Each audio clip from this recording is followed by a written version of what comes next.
What's up, fight fans? I'm J.COTTO.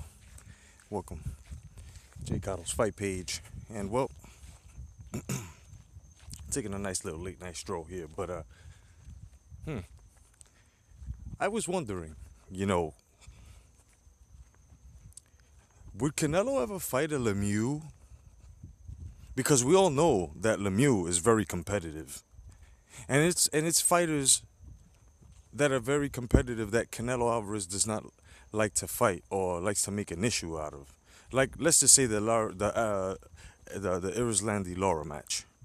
Now, just like every controversial match, it's only controversial when it becomes opposite to the ones that are watching, right? So let's just call it a controversial match. So if it was a controversial match, henceforth, the word questionable, right? Exactly. Same thing with the Cotto match. Said this before. But would he fight a Eubanks Jr.? Would he? Now, Saunders is not in the picture. Saunders is not in the picture. And the question here shouldn't be why isn't Triple G unifying with Saunders? Because Triple G is trying his best to make fights. And Saunders is on the back burner after that last stunt that he pulled last time. Remember that, guys? So those that have the question as to, why isn't he unifying with Saunders, just because Saunders decided to make a deal after he came out in a recent interview saying that he wasn't in no shape or no form to be fighting no Canelo or Triple G because of the fact that, his performance in his last fight. And then all of a sudden, like I said, Daniel Jacobs, did the best he could against Triple G and put up a pretty good performance. And now all of a sudden everybody, like Saunders, thinks now they can come out of the woodwork and compete with Triple G. Okay? Well, they made Triple G wait. So now Triple G's making them wait. You see? So there might be a Jacobs rematch, which was a very competitive fight. Or who else knows? Who else would be down the line for Triple G? Because so far at 160, he's fought them all. You feel what I'm saying? And as to him moving up, why hasn't he moved up? Do you not understand the meaning of unification? He's clearing out the 160 division, which is something Canelo cannot do. So he is doing a lot for the sport. He's doing a lot in the sport, my man. AZTECH, I respect you. I really do, brother. But, brother, come on. Resumes? Who's he fought? A lot of fight fans have this question for you. How old was Mosley when he fought him? You feel what I'm saying? See, as he follows the Mayweather blueprint, which is what he's doing, everything's going to come out the same. The same. He's already being Mayweather was the laughing stock because a lot of reasons. One, he didn't give young black fighters any chance.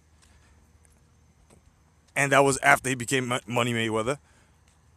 Two, he took a long time to make a Pacquiao fight. Because he's the A-side. I mean, A-side makes fights, right? I mean, and there were a lot of things.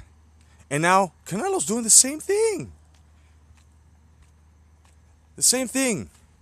So let's not call him the weight bully no more. Let's call him the weight master, because now he's allergic to 160. He's allergic to 160. You say 160, it's like saying the Candyman to this dude. It's like saying Beetlejuice to this guy. And you still can't cover up you could scream and shout resume and who he's fought and names. It's just proving me what I'm telling you correct. It's all a gimmick.